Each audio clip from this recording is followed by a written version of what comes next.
杨开，你入门3年，147场挑战无一获胜，此次以命相搏，境界却毫无提升，你图什么？乱柿子，随便你。Hai hai hai, selamat datang kembali di channel Min Donghua. Di video kali ini kita akan melanjutkan cerita Donghua Martial Peak. Ayo nggak pakai lama-lama lagi, langsung aja ke ceritanya. Cekidot.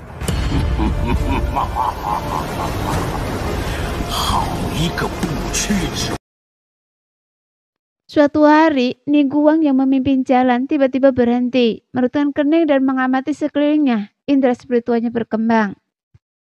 Paman Ni, ada apa? Tanya Sui Yue bingung. Melihat sekeliling tetapi tidak melihat tanda-tanda bahaya. Seseorang datang. Mata Ningguang tiba-tiba berbinar. Ia melirik ke suatu arah dan berkata dengan suara berat. Sangat cepat. Mendengar ini, ekspresi orang-orang lain berubah dan mereka mengikuti pandangannya. Tak lama kemudian, Yang Ke dan Lolan juga menyadari gerakan itu. Dari kejauhan, sesosok makhluk hidup mendekat dengan cepat.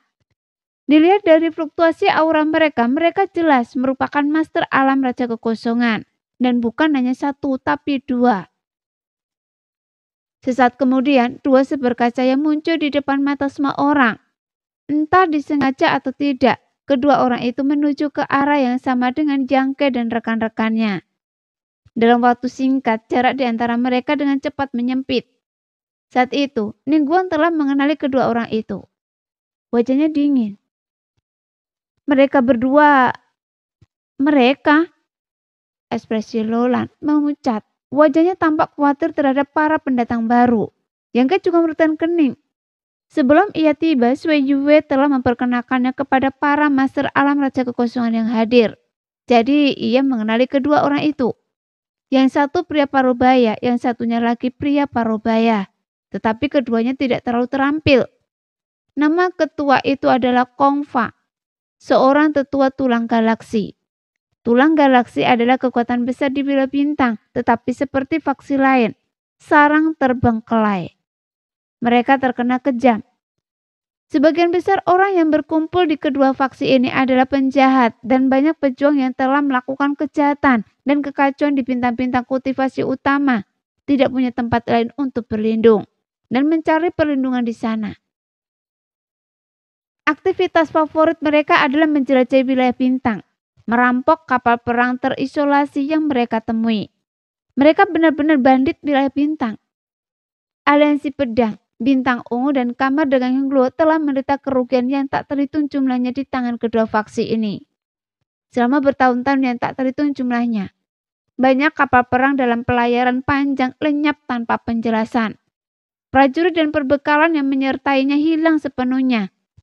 Meskipun tidak banyak bukti yang menunjukkan bahwa kedua faksi ini bertanggung jawab, semua orang mengerti bahwa pelaku tindakan kurang ajar tersebut kemungkinan besar adalah orang-orang yang melanggar hukum ini. Meskipun penduduk galaksi tulang belakang dan sarang terabaikan dibenci dan ditinggalkan oleh seluruh wilayah bintang, dan merampok kapal perang saja tidak cukup. Jadi kedua faksi ini bahkan sesekali mengirimkan pasukan untuk mengolah bintang tanpa penguasa alam Raja Kekosongan. Menjara perlengkapan pelatihan dan prajurit, membawa mereka kembali ke markas untuk diperbudak dan dianiaya. Jadi dapat dikatakan bahwa galaksi tulang belakang dan sarang terabaikan adalah 2 tumor paling ganas di seluruh wilayah bintang. Namun karena kekuatan mereka yang besar, pemberantasan mereka mustahil dilakukan. Sui Yue sebelumnya telah memperingatkan Yang Ke bahwa Kong Fa, seorang pendekar dari tulang belakang galaksi, bukanlah orang baik. Jika ia bertemu dengannya sendirian di masa depan, ia harus sangat berhati-hati. Meskipun dia tampak ramah, tetapi sebenarnya ia kejam dan bengis. Pria Parubaya yang menemani Kong Fa adalah Sui, seorang prajurit dari sarang terbengkelai. Ancaman besar lainnya di Bila Bintang. Ia juga seorang tetua di sarang terbengkelai. Konon, ia pernah menjadi prajurit dari bintang ungu, tetapi karena alasan yang tidak diketahui, ia membelot dan berakhir di sarang terbengkelai. Sebelum pengkhianatannya, ia telah membantai semua orang di sektenya sendiri. Tak seorang pun tersisa hidup-hidup. Peristiwa ini mengejutkan Bintang Ungu dan Bintang Ungu mengirimkan para prajurit yang kuat untuk mengejarnya. Namun Suwe dengan mengandalkan keahliannya yang luar biasa berhasil menerobos dan melarikan diri ke sarang terbengkelai. Peristiwa ini sangat mempermalukan Bintang Ungu. Bertahun-tahun kemudian, ia memantapkan dirinya di sarang terbengkelai, naik pangkat menjadi tetua. Sekarang keduanya bagaikan burung yang sama. Tapi tidak seorang pun tahu bagaimana mereka bisa bersama, apalagi mengapa mereka terbang ke arah Ningguang. Menyadari mereka, Ningguang alih-alih panik mencibir.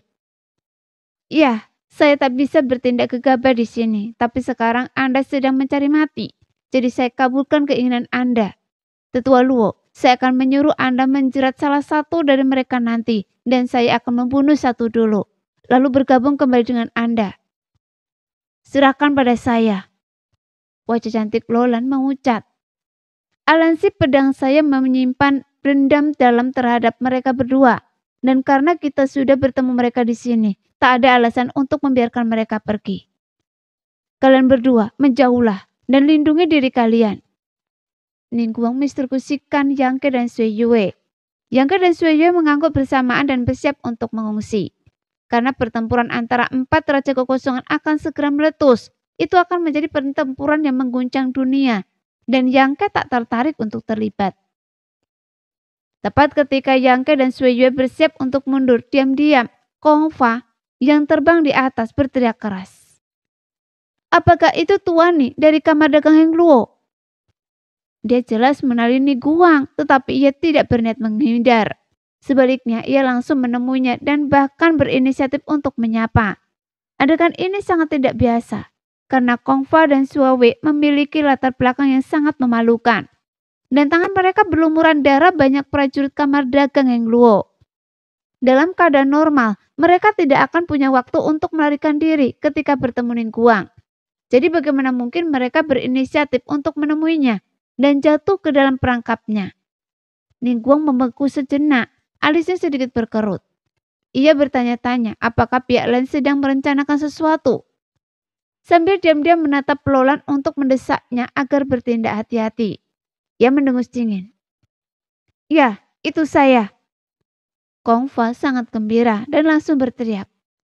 Bagus sekali. Tolong selamatkan saya Tuani dan saya akan membalas budi Anda dengan setimpal di masa depan. Tolong? Ningguang terdiam. Seolah menyadari sesuatu. Tatapannya tiba-tiba menajam saat ia melirik ke belakang Kong Fa dan Su Wei. Sesaat kemudian ekspresinya berubah drastis dan ia berseru. Gawat! Dia akhirnya mengerti apa yang terjadi pada Kong Fa dan Su Wei dan mengapa mereka mendekatinya meskipun tahu ia ada di sana. Keduanya sedang dikejar oleh sekawanan binatang kuno. Pada saat ini, Yang Ke dan yang lainnya juga menyadari sesuatu yang sedang terjadi. Sejak kemunculan Kong Fa dan Sui Wei, barisan belakang mereka tetap tenang, tetapi mereka tampak babak belur. Jelas telah melalui pertempuran dan mengalami beberapa kerusakan. Yang Ke awalnya bingung apa yang menyebabkan kedua prajurit alam Raja Kekosongan ini menderita kerugian sebesar itu. Namun tepat ketika Kong Fa berteriak minta tolong, sebuah cahaya warna-warni yang menyilaukan tiba-tiba menyambar dari jarak kurang dari 3 mil di belakangnya. Cahaya itu begitu menyilaukan sehingga sekilas sulit untuk membedakannya. Namun setelah diamati lebih dekat, Yang Ke menemukan bahwa itu adalah segerombolan serangga mirip kupu-kupu yang tak terhitung jumlahnya. Sayap mereka yang berwarna-warni berkibar, bentuk mereka berubah tak terduga. Setiap kali mereka mengepakkan sayap, mereka tampak terteleportasi, mempersempit jarak antara mereka dan Kong Fa serta Su Wei. Dari sudut pandang semua orang, serangga mirip kupu-kupu yang mengejar Kong Fa dan Su Wei pasti berjumlah setidaknya 1000. Menyatu menjadi kawanan ganas, kerumunan tak jauh di belakang mereka. Apa ini? Wajah cantik Lolan mengucat. Meskipun ia tidak mengenali makhluk ganas mirip kupu-kupu itu, ia tahu mereka tangguh. Mengingat keadaan Kong Fa dan Su Wei. Kupu-kupu hantu, jawab Ningguang cepat. Serangga kuno yang dikaruniai kekuatan untuk memobilisasi ruang. Tubuh mereka lebih keras dari baja dan sangat ganas. Setelah dilepaskan, mereka seperti segerombolan belalang. Sebelum ia sempat menyelesaikan kata-katanya, hamparan cahaya warna-warni yang luas menyala di belakang Kongfa dan Sue, memperlihatkan lebih banyak lagi kupu-kupu hantu.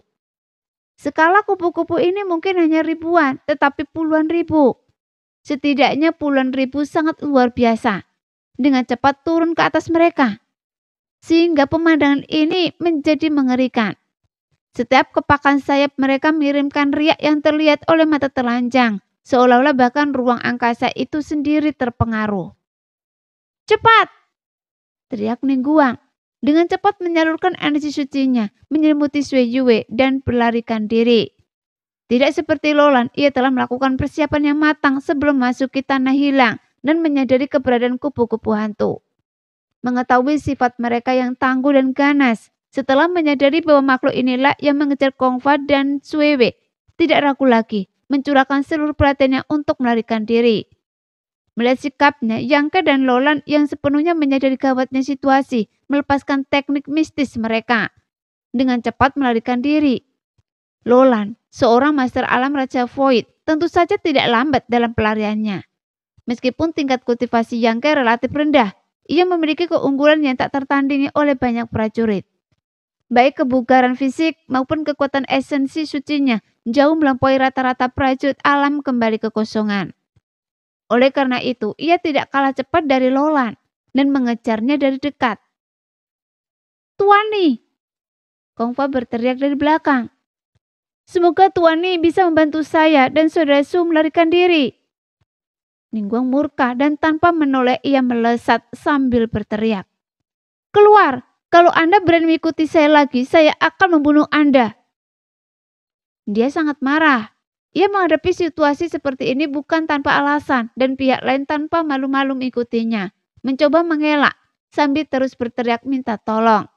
Jika Ningguang tidak terlalu waspada terhadap kupu-kupu hantu itu, ia pasti sudah berbalik dan membunuh Kongfa terlebih dahulu.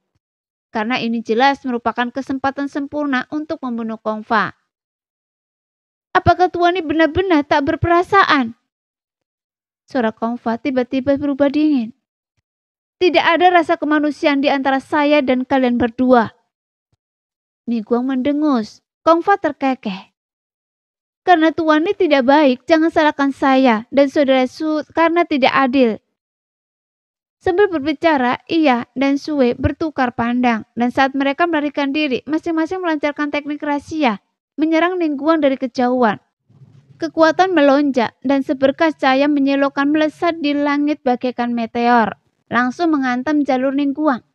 Ningguang berhenti sejenak, berbalik dan berteriak, "Kalian berdua bajingan, akan saya ingat kalian."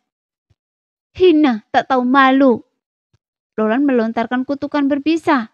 Kedua orang kuat Raja Kekosongan ini yang berasal dari tumor ganas wilayah bintang, bertekad untuk menyeret Ningguang dan Lolan bersama mereka. Hanya dengan melakukan itu mereka dapat mengurangi tekanan dan lolos dari kekacauan puluhan ribu kupu-kupu hantu. Sekarang, jeda singkat itu memungkinkan Kongfa dan Sui Yue untuk segera menutup celah.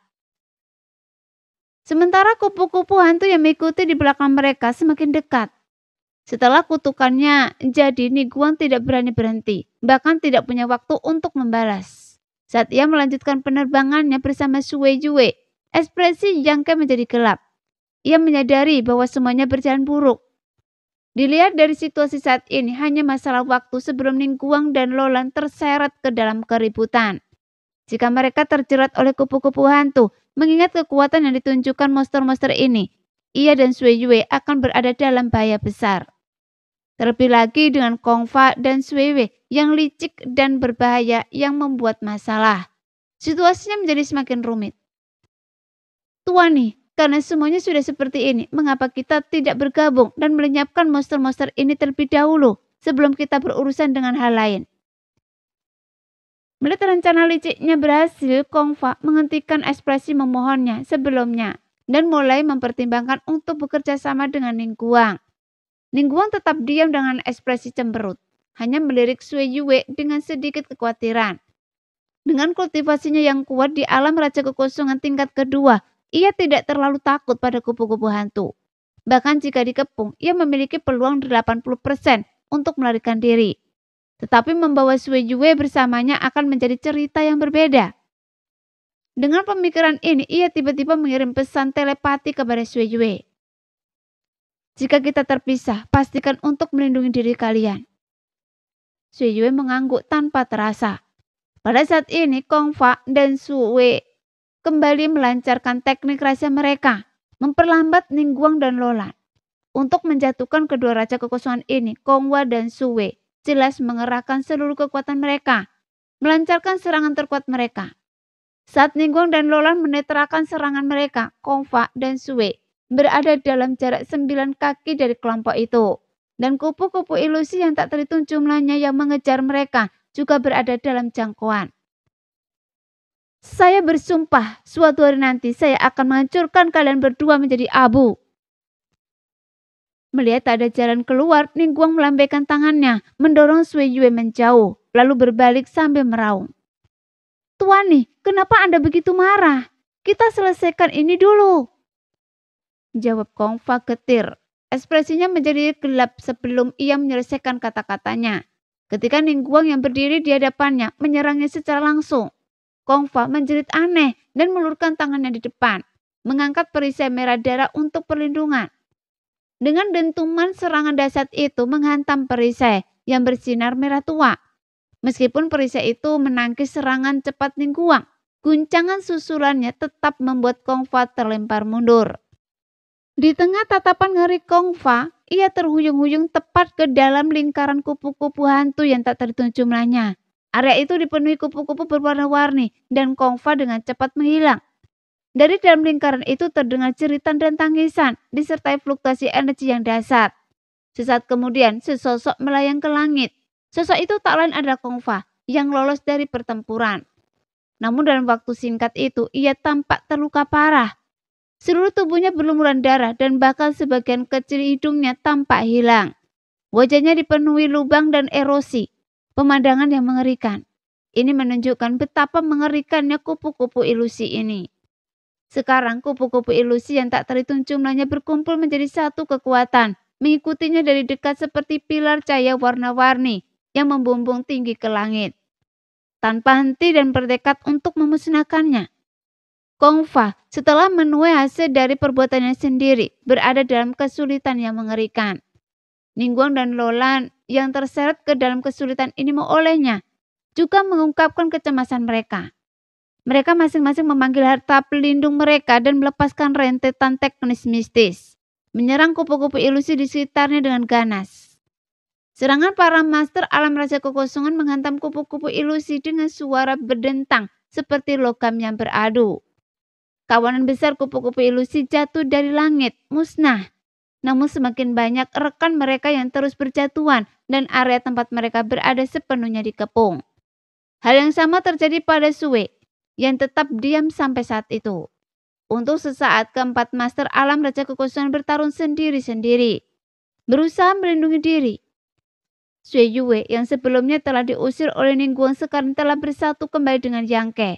Ia tahu bahwa dalam situasi seperti ini hanya dengan bergabung dengan Yang Ke mereka dapat berharap untuk bertahan hidup. Sui Yue memanggil artefak berbentuk gelang yang memancarkan fluktuasi kuat.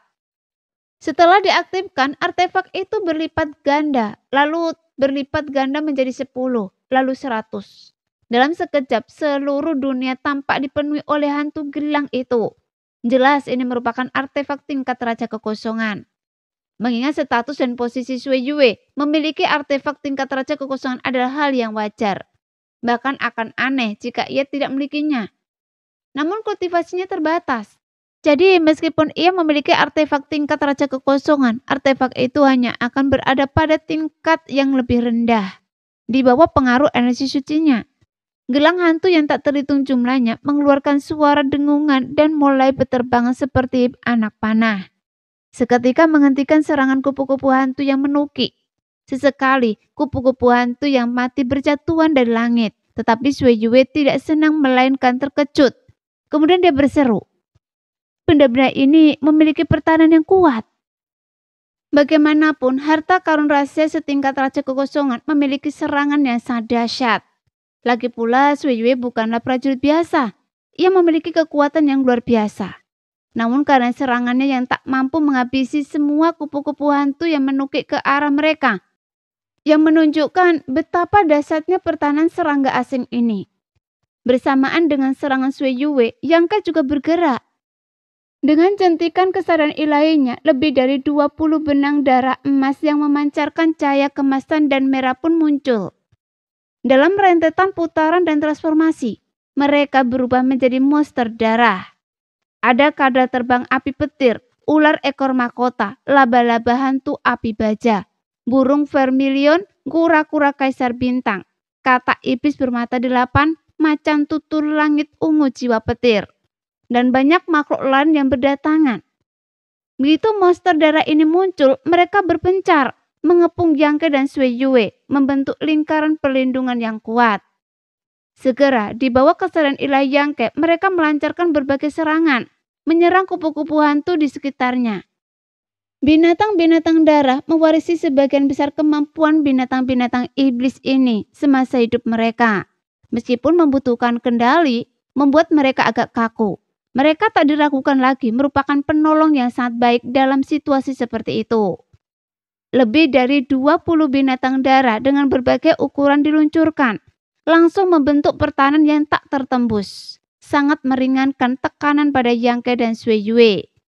Namun dengan suara dengungan dari kupu-kupu hantu yang mengepakkan sayap memenuhi udara, mereka menerjang masuk tanpa rasa takut, seolah tak gentar oleh kematian, semata-mata didorong oleh naluri untuk membunuh. Bahkan binatang-binatang darah yang memancarkan gelombang energi darah yang kuat menjadi target sempurna bagi kupu-kupu hantu. Yang Ke dan Sui Yue yang terjebak di tengah merasa aman untuk sesaat. Melihat ini, Sui Yue merasa sangat gembira dan segera melepaskan harta rahasianya, terus-menerus memanipulasinya untuk membunuh kupu-kupu hantu. Yang Ke juga sama aktifnya. Puluhan benang darah emas yang tersisa melesat keluar, bersilangan di udara, mengiris setiap kupu-kupu hantu menjadi 2. Namun seiring berjalannya waktu, ia menyadari situasinya belum membaik. Keempat pembangkit Master Alam Raja Kekosongan terus bertarung sendiri-sendiri, dikelilingi oleh kupu-kupu hantu yang tak terhitung jumlahnya, sehingga tumpukan bangkai kupu-kupu hantu telah membentuk lapisan tebal di tanah. Alisnya berkerut. Situasi di kehampaannya membuatnya menyadari bahwa membunuh mereka semua adalah hal yang mustahil. Jika pertempuran berlanjut, semua orang akan kelelahan dan dibantai. Sekarang, 20 lebih binatang darahnya juga terluka. Meskipun mereka semua bertransformasi dari benang darah emas dan bukan makhluk hidup, ki dan darah yang memancarkan dari tubuh mereka melemah di bawah serangan terus-menerus dari kupu-kupu hantu. Sui Yue, kita harus pergi dari sini, bisik Yang Ke kepada Sui Yue. Tapi Pamani, Sui Yue melirik Niguang dengan ragu, tetapi ia tidak terlihat dimanapun. Area tempat ia berada diselimuti oleh rangkaian warna yang mempesona dan hanya fluktuasi energi intens yang terpancar darinya yang samar-samar terdeteksi. Kultivasi Tuani tak tertandingi, jadi Anda tidak perlu mengkhawatirkannya. Selama kita bisa melarikan diri, ia seharusnya baik-baik saja. Yang Ke meyakinkannya. Lalu, apa Anda yakin bisa kabur dari sini? Sui Yue berbalik dan bertanya. Yang Ke berkata dengan sungguh-sungguh. Kita harus mencoba mencari tahu apakah kita yakin atau tidak. Lebih baik daripada hanya duduk di sini dan menunggu kematian. Mendengar ini, Sui Yue mengangguk, menggertakkan giginya dan berkata, baiklah, saya akan pergi bersama Anda. Dia telah menerima instruksi Niguang sebelumnya dan telah mengantisipasi situasi seperti ini, jadi ia tidak ragu-ragu. Kalau begitu, ikuti saya. Ekspresi Yang Ke serius. Dengan pikiran, ia memerintahkan 20 lebih monster darah untuk melancarkan serangan dahsyat ke satu arah. Dalam sekejap, sebuah celah terbuka di antara kerumunan kupu-kupu hantu yang mengelilingi keduanya. Pergi! Teriak Yang Ke pelan, tubuhnya berputar-putar dan meraih lengan Sui Yue. Ia bergegas keluar melalui celah tersebut. Saat berikutnya, 20 lebih monster darah itu berputar dan berubah menjadi benang darah emas dan merah yang diserapnya ke dalam tubuhnya. Setelah tiba-tiba kehilangan target mereka, kupu-kupu hantu itu tampak tertegun sejenak. Namun tak lama kemudian, mereka mengepakkan sayap dan mengejar Yang Ke dan Sui Yue. Pada titik ini, Yang Ke tak peduli. Terbungkus kekuatan spesial, ia melesat maju dengan kecepatan luar biasa. Dengan kekuatan spesial ini, kecepatannya tiba-tiba meningkat drastis, membuat Sui Yue tertegun sejenak. Karena baru saat itulah ia memahami arti sebenarnya dari kecepatan kilat. Namun tak lama kemudian, Yang Ke meretan kening, menyadari bahwa kekuatan spesialnya sangat terbatas di tanah hilang ini. Tempat berhantu ini dipenuhi retakan spesial, membuat kekuatan spesial secara inheren tidak stabil. Ditambah dengan gangguan yang disebabkan oleh kepakan sayap kupu-kupu langit hantu. Kemampuannya untuk memanipulasi kekuatan spesial agak samar dan tidak efektif. Dengan kesadaran ini, itu langsung menggelapkan wajah Yang Ke dan semakin mengobarkan amarahnya. Seketika, setelah ia lolos dari pengepungan, seorang tiba-tiba mengejarnya. Orang itu tak lain adalah Sui, tetua dari sarang terlantar. Sui Yue yang tubuhnya kurus kering dan kelelahan, dikejar oleh kupu-kupu langit hantu yang tak terhitung jumlahnya. Tetapi ia mengabaikan mereka dan mati-matian mengejar Yang Ke dan Sui Yue ke arah mereka melarikan diri.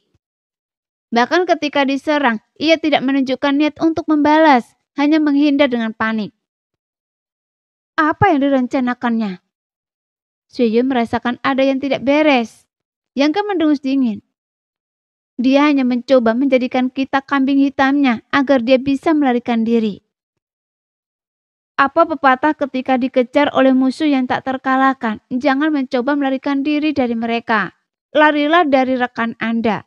Meskipun Yang Ke dan Sui Yue bukan rekan Sui Wei, mereka jelas mengejarnya dengan tujuan ini. Jika ia bisa menggunakan Yang Ke dan Sui Yue untuk memperlambat kupu-kupu ilusi, ia akan memiliki kesempatan untuk melarikan diri dari binatang kuno yang menyebalkan ini. Sementara itu, Ning Guang, meskipun menyadari rencana Sui Wei tidak berdaya untuk menghentikannya, ia bahkan tidak bisa bergerak. Menatap punggung Sui Wei dari jauh, amarahnya berkobar dan aumannya mengamuk. Tercela. Sui Yue menggertakkan giginya, ekspresinya datar. Setelah memahami niat Sui Wei, Yang Ke mencibir.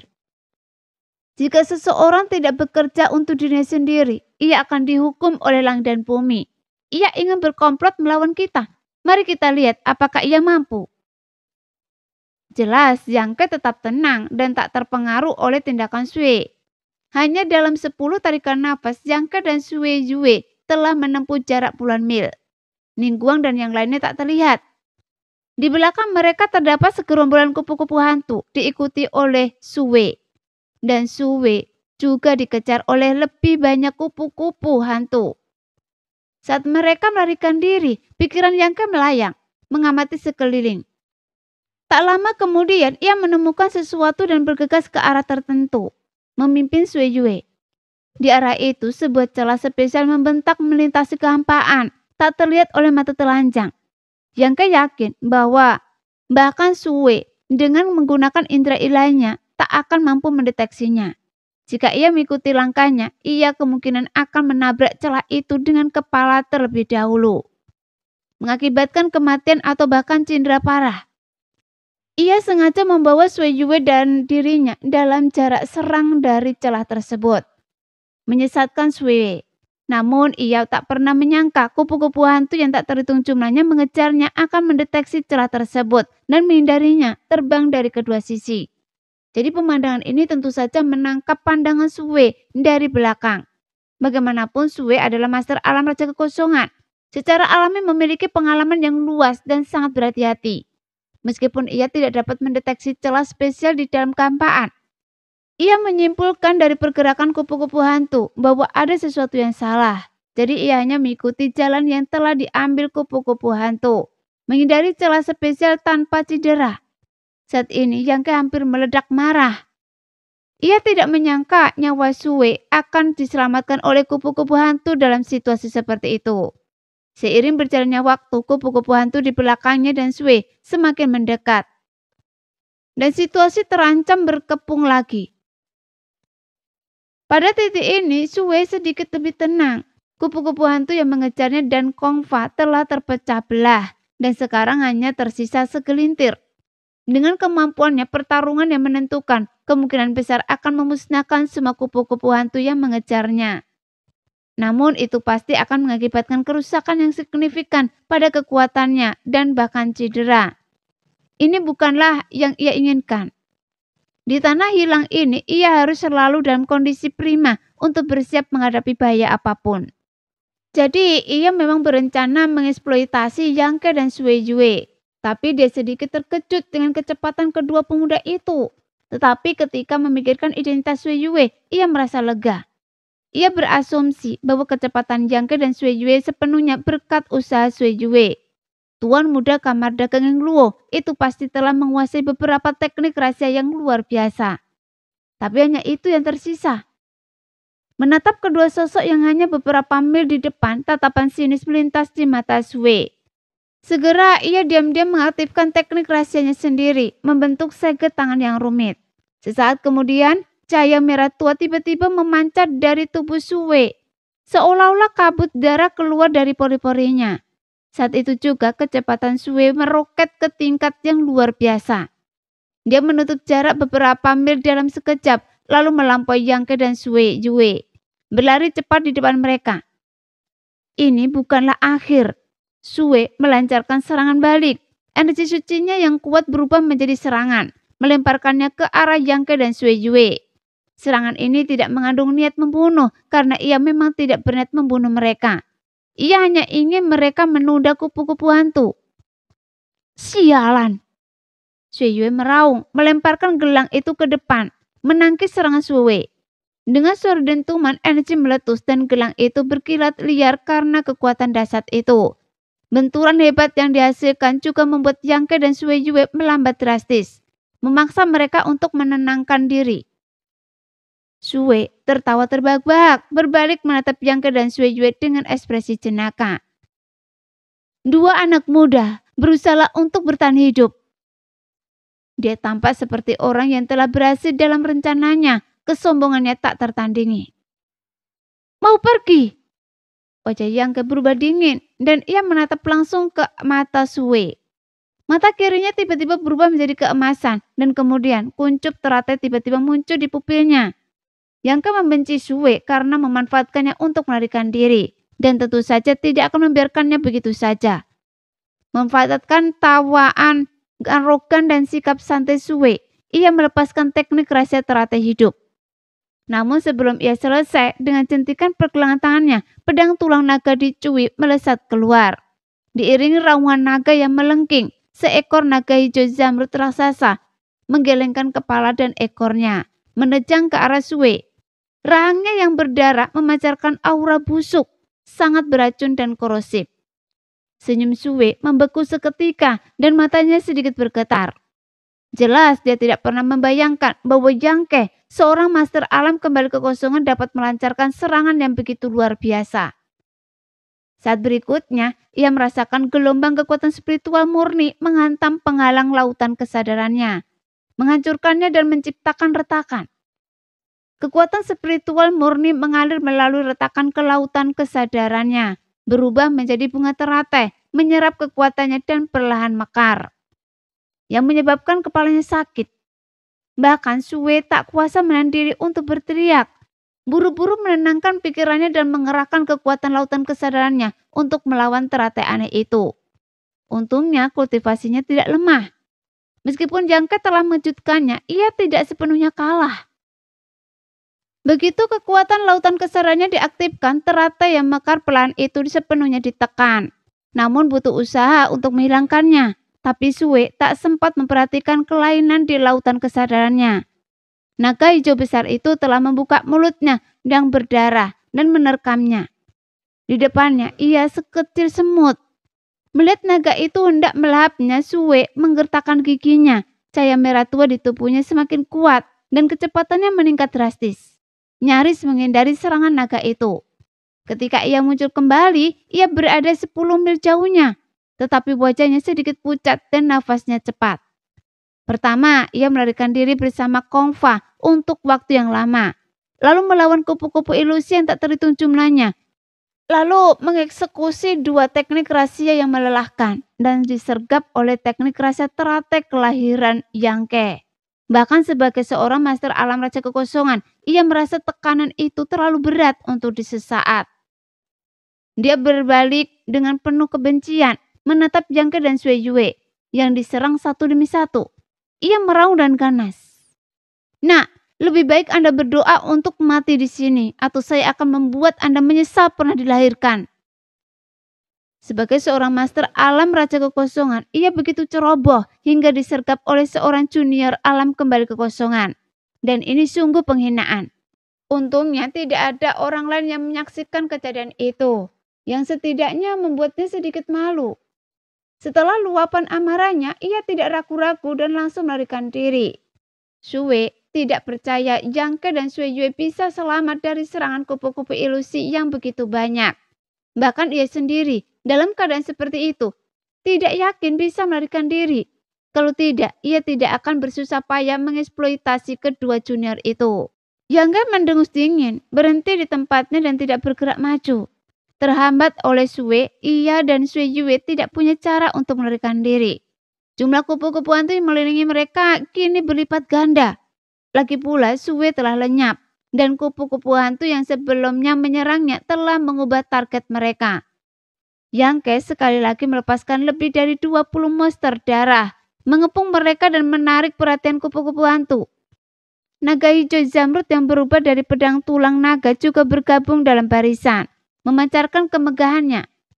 Sui Yue berdiri di samping Yangke, memasang ekspresi serius. Hidungnya meneteskan keringat. Ia terus-menerus menggunakan harta rahasia gelang itu, mengkonsumsi esensi suci dalam jumlah besar, tetapi ia tidak menunjukkan tanda-tanda menyerah. Sambil menghabiskan musuh-musuhnya, ia memasukkan ramuan ke dalam mulutnya untuk mengisi kembali esensi sucinya. Bahkan roh iblis pendampingnya, Xiezi, dilepaskan oleh Sui Yue. Roh iblis pendamping ini sangat kuat, menyaingi kehebatan tempur Sui Yue sendiri. Bertahun-tahun yang lalu di Taman Kekaisaran, Sui Yue telah menggunakannya untuk melawan laba-laba iblis bulan langit milik San King Luo. Sebuah pertarungan yang seimbang, menunjukkan keganasannya. Meski begitu, situasi tetap tak kunjung usai.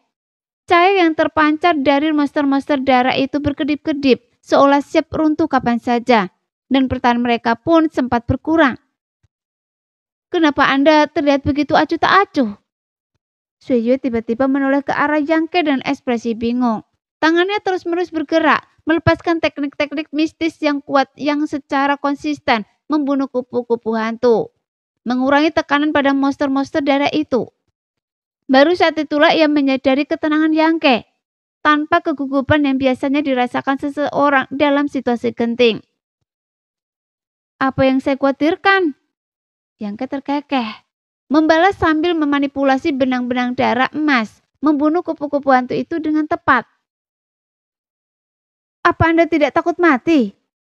Seolah terpengaruh oleh sikapnya, ekspresi Sui Yue menjadi jauh lebih tenang. Omong kosong. Yangke melucutkan bibirnya. Siapa yang tidak takut mati? Tapi ada pepatah, mati di bawah bunga poni itu seperti hantu romantis.